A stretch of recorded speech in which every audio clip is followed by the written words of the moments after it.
Les premières générations de l'islam parmi les compagnons et leurs élèves, ce sont un exemple vivant de ceux qui comprenaient la valeur du temps. Et les récits authentiques nous montrent à quel point ce mois il avait une place immense pour eux. Avant même l'arrivée du Ramadan, ils demandaient à Allah Azza wa Jal, on dit 6 mois à l'avance, 6 mois avant que le Ramadan il arrive, ils demandaient à Allah subhanahu wa ta'ala de leur permettre d'atteindre ce mois, parce qu'ils étaient conscients du bien immense et du profit considérable du Ramadan. Ça c'est avant même son arrivée. Quand le Ramadan il commençait, ils imploraient Allah Azza wa Jal de les aider à bien agir durant ce mois.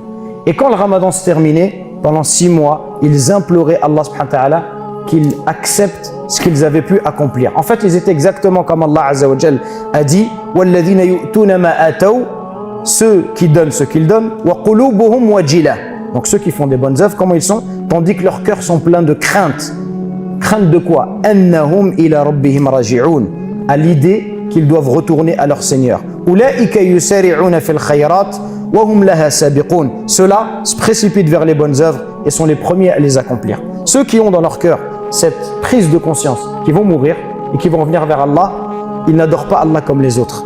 Eux, ils ont peur de revenir vers Allah, de mourir dans un état qui n'est pas satisfaisant. Ils ont honte d'envisager de mourir et de revenir vers Allah dans une situation qui n'est pas favorable.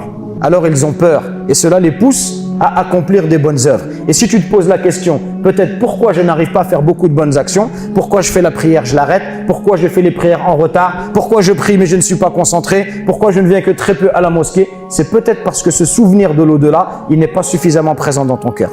Peut-être que tu penses à tort que tu as le temps. Ça, c'est la chose qui nous tue le plus.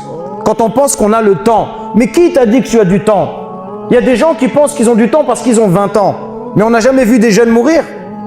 Les morgues, elles sont pleines de jeunes qui décèdent. Tous les jours, il y a des jeunes de 20 ans, 22 ans qui ne sont pas malades et qui décèdent. Qui t'a dit que toi, tu vas vivre jusqu'à 95 ans? Qui t'a donné cette garantie?